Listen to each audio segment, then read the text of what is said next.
মিটে গেল, তারপর এক এক করে সবই বাড়িয়েই যাচ্ছে। কখনো দেখতে গেলে আপনাকে মোবাইলের সাথে ব্যাংকিং অ্যাকাউন্ট লিঙ্ক করতে হবে, নাহলে ওটিপি আসবে না। গ্যাসের কানেকশন মোবাইল নিতে হবে, আধারের সাথে মোবাইল লিঙ্ক করতে হবে, যেখানেই যাবেন সেখানেই সব জায়গাতে আপনাকে লিঙ্ক করতে হবে মোবাইল নাম্বারটা। অতএব মোবাইলটা কিন্তু কম্পালসারি, আর মোবাইলটা চালাতে গেলে আপনাকে মাস গেলে এতগুলো করে টাকা দিতে হবে।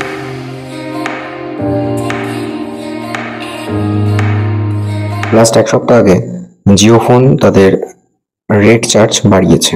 3rd জুলাই থেকে এই চেঞ্জ অফ প্ল্যানটা স্টার্ট হবে, অর্থাৎ জিও তাদের সমস্ত প্ল্যানগুলোকে মডিফাই করেছে। তো যে জিও আজ থেকে বেশ কয়েক বছর আগে, প্রায় 10-12 বছর আগে যখন লঞ্চ করেছিল, তখন 4G সার্ভিস দেওয়া স্টার্ট করেছিল। ফার্স্টে ছিল 3G, দেন তারপর 4G স্টার্ট হয়।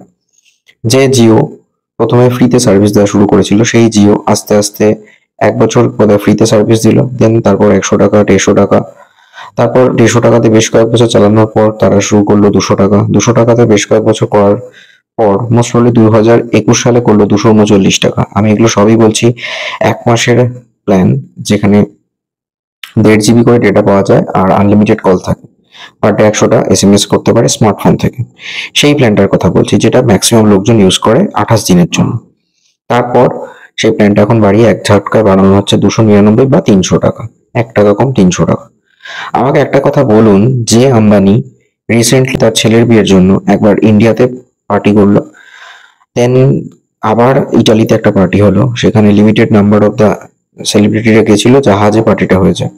তারপর তার ছেলের বিয়ে হচ্ছে, যেখানে ইনভাইটেশনে একটা যে কার্ড পাঠানো হয়েছে, একটা বড় বাক্স, এবং সেখানে প্রচুর কিছু জিনিস থাকছে সেই ইনভাইটেশনের মধ্যে। এই খরচাগুলো আসছে কোত্থেকে?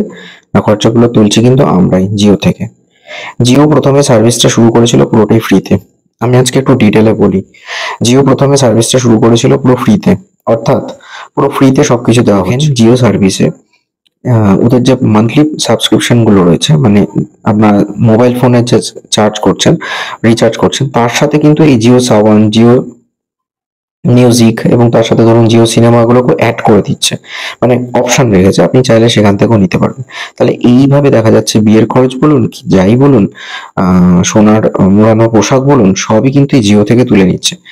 বলা চলে এই মুকেশ আম্বানি যখন আগে রিলায়েন্সের সঙ্গে যুক্ত ছিল, তখন ওদের বিজনেস যতটা না চলতো, জিও লঞ্চ করার পর পুরো মার্কেটটা পুরো খেয়ে নিয়েছে, মানে মনোটোনাস করে ফেলেছে। ছোট বড় কেবল অপারেটর গুলো তো ব্যবসা হারিয়েছে। তারপরে রিসেন্টলি যা দেখতে পাচ্ছি, জিওর সাথে কিন্তু এয়ারটেলের প্ল্যানের কিন্তু অনেক হেরফের আছে। প্রথমত দেখতে গেলে জিওর সাথে এয়ারটেলে কিন্তু ইনফ্রাস্ট্রাকচার এক যায় না। পাহাড়ি এলাকা, দুর্গম এলাকাতে বিএসএনএল, এয়ারটেল খুব ভালো চলে। এবার ন্যাচারালি ওদের 1.5 জিবির যে প্ল্যানটা রয়েছে, সেটা এমনিতেই বেশি, অলমোস্ট 360 টাকা। এতে সেটা পড়ছে 300 টাকা। তখনই লোকে ভাবে, আরে 60 টাকা তো কম, তাহলে জিওই নেবো। এই করতে করতে কিন্তু একটা গ্যাপ সবসময় থাকছে জিওর সাথে এয়ারটেল বা ভোডাফোনের। তাহলে মানুষ যাবে কোথায়? ধরুন 1 বছর একটা প্ল্যান ইউজ করছেন 3000 টাকা, সেটা এখন করে দিচ্ছে 3700 টাকা। একবারে প্রায় এতটা প্ল্যান বাড়িয়ে দিচ্ছে, তাহলে মানুষ যাবে কোথায়? এগুলো নিয়ে সরকারের কোনো পদক্ষেপ নেই। ভোট মিটে গেল, তারপর এক এক করে সবই বাড়িয়েই যাচ্ছে। কখনো দেখতে গেলে আপনাকে মোবাইলের সাথে ব্যাংকিং অ্যাকাউন্ট লিঙ্ক করতে হবে, নাহলে ওটিপি আসবে না। গ্যাসের কানেকশন মোবাইল নিতে হবে, আধারের সাথে মোবাইল লিঙ্ক করতে হবে, যেখানেই যাবেন সেখানেই সব জায়গাতে আপনাকে লিঙ্ক করতে হবে মোবাইল নাম্বারটা। অতএব মোবাইলটা কিন্তু কম্পালসারি, আর মোবাইলটা চালাতে গেলে আপনাকে মাস গেলে এতগুলো করে টাকা দিতে হবে। ধরা যাক আপনার স্মার্টফোন নেই, তাহলেও দেখা যাবে যে আপনি জিও ফোন ইউজ করলে আপনাকে বেশ ভালো টাকার রিচার্জ করতে হবে। যারা এয়ারটেল এবং ভোডাফোনের সাবস্ক্রাইবার রয়েছেন, তাদেরও প্রায় 189 কি 199 টাকা মিনিমাম চার্জ করতে হবে।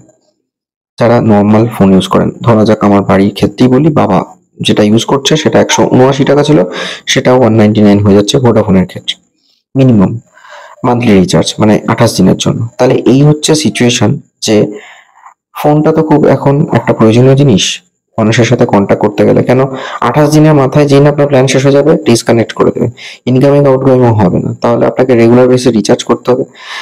সরকার কিন্তু বকলমে এখান থেকে ট্যাক্স তুলছে, সরকার কিন্তু মানুষকে বাধ্য করছে যে আপনাকে মোবাইল ইউজ করতেই হবে। তাহলে সাধারণ মানুষ যাবে কোথায়? বিএসএনএল তার রেট খুবই কম ঠিকই, কিন্তু কোথাও যেন মনে হচ্ছে যে হয়তো বাজারে টাটাকে আবার আনতে হবে। রতন টাটা অনেক কিছুই মানে সবার জন্য ভাবেন। চিকিৎসা ক্ষেত্র বলুন, 100 টাকার ভেতরে ক্যান্সারের ওষুধ আনা থেকে ক্যান্সারের ওষুধগুলো এনেছিলেন, সেগুলো থেকে শুরু করে আরো নানা রকম পরিষেবা দিয়ে থাকেন রতন টাটা। তো হয়তো রতন টাটাকে জুডিওর মতোই আরো এরকমই কিছু একটা প্রয়োজনীয় জিনিস লঞ্চ করতে হবে, শুনছি যেটা বিএসএনএল এর সাথে জয়েন্ট ভেঞ্চারে আনছেন, যাতে হয়তো রেট অফ চার্জ বা মান্থলি প্ল্যান অনেকটাই কম থাকে। তবে যেভাবে এই সমস্ত টেলিকম কোম্পানিগুলো তাদের রেট বাড়িয়েই যাচ্ছে 5G পরিষেবা দেওয়ার নাম করে, তাতে সাধারণ মানুষের কাছে কিন্তু এটা সত্যি একটা বোঝা হয়ে যাচ্ছে দিন দিন, জাস্ট বোঝা। ভিডিওটা কেমন লাগলো অবশ্যই জানাবেন।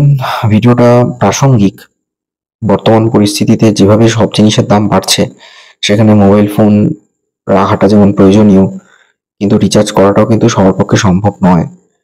সব জিনিসের দাম বাড়ছে, মানে মানুষের কি রোজগারটা সেইভাবে বাড়ছে, ইন্ডাস্ট্রিয়ালাইজেশনটা কি ওয়েস্ট বেঙ্গলে হচ্ছে, এগুলো ভাববার বিষয়। ভিডিওটা কেমন লাগলো অবশ্যই জানাবেন। Stay tune on Bong Stories, আর প্লিজ ভিডিওটা শেয়ার করুন, কমেন্ট করুন, সাবস্ক্রাইব করুন চ্যানেলটা, আর আমাকে আরো সাপোর্ট করুন আরো এরকম ভিডিও বানানোর জন্য। Stay tune on Bong stories.